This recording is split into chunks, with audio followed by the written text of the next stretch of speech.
Hello students, once again welcome back to your one and only most trusted Gyanjyoti coaching centre. তো students আজকের ভিডিওতে যেটা তোমরা demand করছিলে এতদিন ধরে, স্যার সাজেশন দিন এইসি ইংলিশ সেকেন্ড সেমিস্টারে আমরা যারা পড়াশোনা করছি তাদের জন্য সাজেশন নিয়ে আসুন স্যার।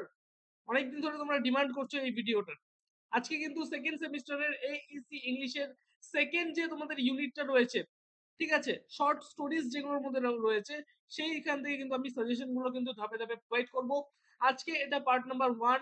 পার্ট নাম্বার 1 এ ইউনিট 2 থেকে সাজেশন দেব, পার্ট নাম্বার 2 তে ইউনিট 1 থেকে সাজেশন দেব, এবং পার্ট নাম্বার 3 তে ইউনিট 3 থেকে সাজেশন কিন্তু তোমাদের জন্য নিয়ে আসবো।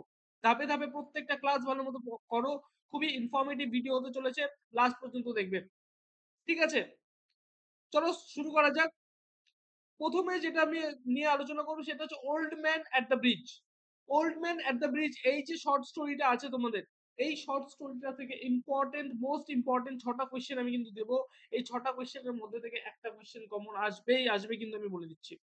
নাম্বার 1, এক নাম্বার যেটা আমি প্রোভাইড করেছি সেটা হচ্ছে comment on the character of the old man. Very very very important question. আমি কিন্তু লাস্ট মিনিট সাজেশনে নিয়ে আসবো, এখান থেকে কিছু কাটছাট করে দেবো, ঠিক আছে? আপাতত এই সাজেশনটা পড়া শুরু করে দাও।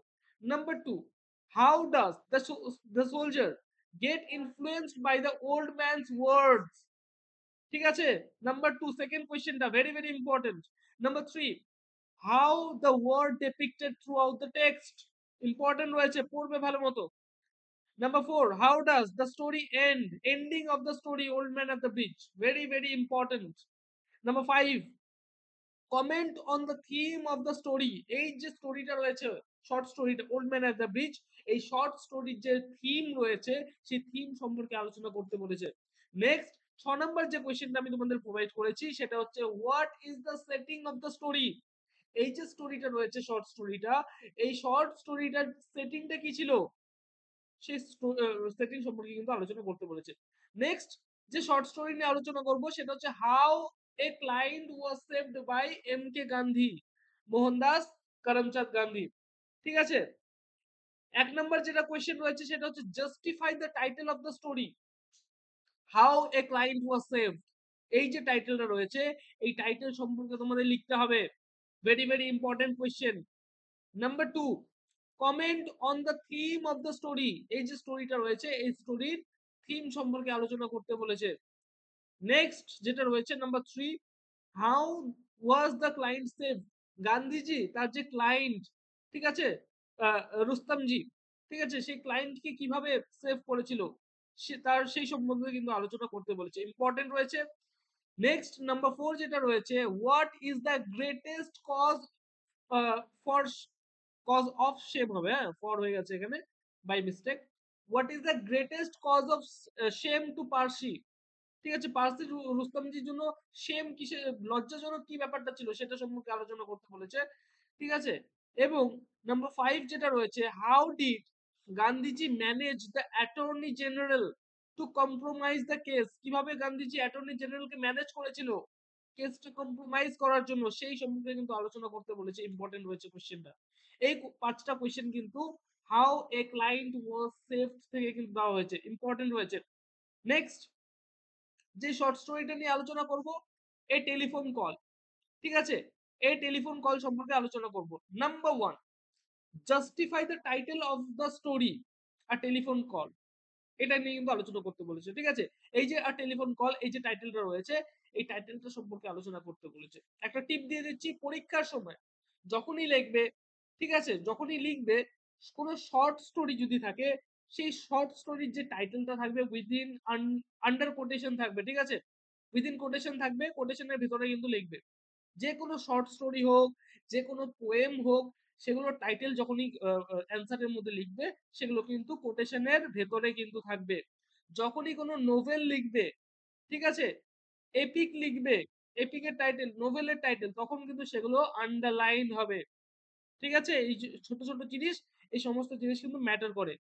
এবং আরো একটা যেটা টিপ দিব সেটা হচ্ছে পরীক্ষার সময় কোনোদিনও পয়েন্ট করে লিখবে না। ইংলিশ লিটারেচারে কোনোদিনও পয়েন্ট করে লিখবে না। যদি সেটা থিওরির পেপার থাকে, ঠিক আছে, যেমন উইমেনিজম, পোস্ট কলোনিয়ালিজম, এই সম্বন্ধে যদি কোনো থিওরির পেপার থাকে সেগুলোতে কিন্তু পয়েন্ট করে হবে, আদারওয়াইজ ইংলিশ লিটারেচারে কোনো পোয়েম হয়ে যাক, কোনো টেক্সট হয়ে যাক, সেই যে যখন অ্যান্সার প্রিপেয়ার করবে সেই অ্যান্সার গুলো কিন্তু কোনো পয়েন্ট ওয়াইজ লেখা যাবে না, সেখানে কিন্তু নাম্বার তোমাদের কাটবে। বোঝা গেল? নেক্সট 2 নম্বর যেটা রয়েছে সেটা হচ্ছে comment on the theme of the story. Telephone কলের যেটা থিম রয়েছে সেই থিম সম্পর্কে আলোচনা করতে বলেছে। এ টেলিফোন কল ইজ আ মোনোলগ। ঠিক আছে? এটা সম্পর্কে ডিসকাস করতে বলেছে। মোনোলগ কি? What is মোনোলগ? মোনোলগ বলতে বোঝাচ্ছে যখন কোনো স্টেজে একটা সিঙ্গেল ক্যারেক্টার যখন একা একা কথা বলবে, কোনো একটা ইনসিডেন্ট সম্পর্কে আমাদেরকে অবগত করবে, কোনো একটা ইনসিডেন্ট সম্পর্কে জানাবে, আমাদের রিডার্সদের জানাবে, একা একটা ক্যারেক্টার নিজে নিজে যখন বলবে, সেটা হচ্ছে মোনোলগ। ঠিক আছে? এবং এই যে টেলিফোন কল, এই টেলিফোন কলটা কল ইজ আ মোনোলগ। ঠিক আছে? কতটা সত্যি এটা? ঠিক আছে? সেটা কিন্তু তোমাদের ডিসকাস করতে হবে এই যে তোমাদের কি অ্যান্সারটা তোমরা প্রিপেয়ার করবে সেই অ্যান্সারের মধ্যে। ঠিক আছে? এখানে কিন্তু একটা মহিলা আমরা দেখতে পাই, একটা মেয়ে কিন্তু আমরা দেখতে পাই যে কিন্তু কিনা তার যে beloved রয়েছে, তার যে আ মানে যাকে সে ভালোবাসে, তার কিন্তু একটা কলের জন্য সে ওয়েট করছিল এবং নিজে নিজেই কিছু কথা বলছিল। এই গোটা স্টোরিটা কিন্তু তার মুখ থেকেই কিন্তু আমরা শুনতে পাই। তার জন্য এটা একটা monologue. Next number 4, how did the story end? Comment on the ending of the story, a telephone call. এভাবেও আসতে পারে কোয়েশ্চেন। ঠিক আছে? নেক্সট নাম্বার 5 যেটা রয়েছে, if he were dead, very very important একটা কোটেশন। if, যদি সে মরে যায়, he would be mine, সে আমার হয়ে থাকবে। if he were dead, he would be mine. Why did the speaker say this? কেন স্পিকার এরকমটা বলেছিলেন? এটা কিন্তু আলোচনা করতে হবে। এটা কিন্তু অতটা ইম্পর্টেন্ট নয়।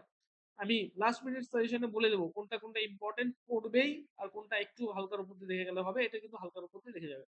নাম্বার 6 যেটা রয়েছে, God is angry with me. Very very important quotation একটা। Why was God angry with her? কেন গড কেন অ্যাংরি ছিল তার প্রতি? সেটা কিন্তু আলোচনা করতে হবে। এটা অতটা ইম্পর্টেন্ট নয়, দেখে যাবে জাস্ট। নেক্সট যেটা তোমাদের সঙ্গে আলোচনা করব সেটা হচ্ছে দ্য গিফট অফ মেজাই। ঠিক আছে? MAGI, মেজাই হয় কিন্তু, হ্যাঁ, ভালো মতো কিন্তু এই প্রনাউন্সিয়েশনটা কিন্তু মেক শিওর করবে, এটা মেজাই হবে। ঠিক আছে? Number 1, justify the title of the story, the gift of মেজাই। Number 2, how can one find the element of cosmic irony in the story? ঠিক আছে? কসমিক আইরনি কিভাবে ইউজ করা হয়েছে এখানে, সেটা কিন্তু এখানে লিখতে হবে। Next, comment on the beginning and the ending of the story. Next যেটা রয়েছে, briefly sketch the character of Della. Next, sketch the character of Jim. এই দুটো ক্যারেক্টারের মধ্যে থেকে একটা ক্যারেক্টার কিন্তু আসবে পরীক্ষায়, আমি বলে দিলাম। দুটো ক্যারেক্টারের মধ্যে একটা ক্যারেক্টার কিন্তু পরীক্ষায় আসবেই, ভালো মতো পড়বে। Number 6, comment on symbolism through out the text. কি কি সিম্বল ইউজ করা হয়েছে দ্য গিফট অফ মেজাই এর মধ্যে? সিম্বলের মধ্যে 1 নম্বর সিম্বল যেটা ছিল সেটা হচ্ছে তার যে ডেলার যে চুল, ঠিক আছে, লম্বা লম্বা যে চুল, সেটা 1 নম্বর সিম্বল। 2 নম্বর সিম্বল কি ছিল? 2 নম্বর সিম্বল ছিল যে গিফটটা হচ্ছে ডেলা জিমের জন্য নিয়ে আসছিল, সেটা হচ্ছে আরো একটা সিম্বল। 3 নম্বর সিম্বল কি ছিল?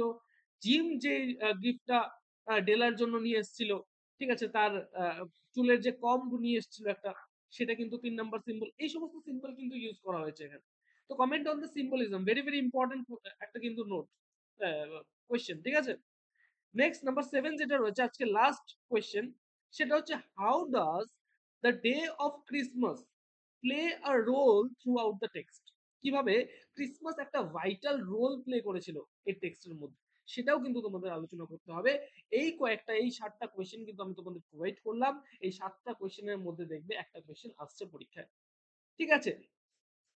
আমাদের জ্ঞানজ্যোতি কোচিং সেন্টারের সাথে তোমরা যদি যুক্ত হতে চাও, যদিও পরীক্ষার বেশি দেরি নেই, কিন্তু এখনো যদি সাজেশন গুলো পেতে চাও, মানে সাজেশন গুলো তো তোমাদের প্রোভাইড করে দিচ্ছি, সাজেশন ওয়াইজ সমস্ত নোটস পত্র যদি পেতে চাও, ঠিক আছে, মাস্টার নোটস পত্রগুলো যদি তোমরা পেতে চাও, খুব সহজেই কিন্তু তোমরা পেতে পারো শুধুমাত্র জ্ঞানজ্যোতি কোচিং সেন্টারে। এই যে দুটো হেল্পলাইন নাম্বার রয়েছে 6295916282, 7076398606, এই দুটো নাম্বারে কিন্তু তোমরা যোগাযোগ করে নিয়ে নিতে পারো। তোমাদের উজ্জ্বল ভবিষ্যৎ গড়ে তুলবো আমরা, এটাই কিন্তু আমাদের প্রতিশ্রুতি। দেখা হচ্ছে আর একটা নতুন ভিডিওতে নতুন কোনো টপিকের সাথে। Till then keep learning, keep exploring. Thank you so much.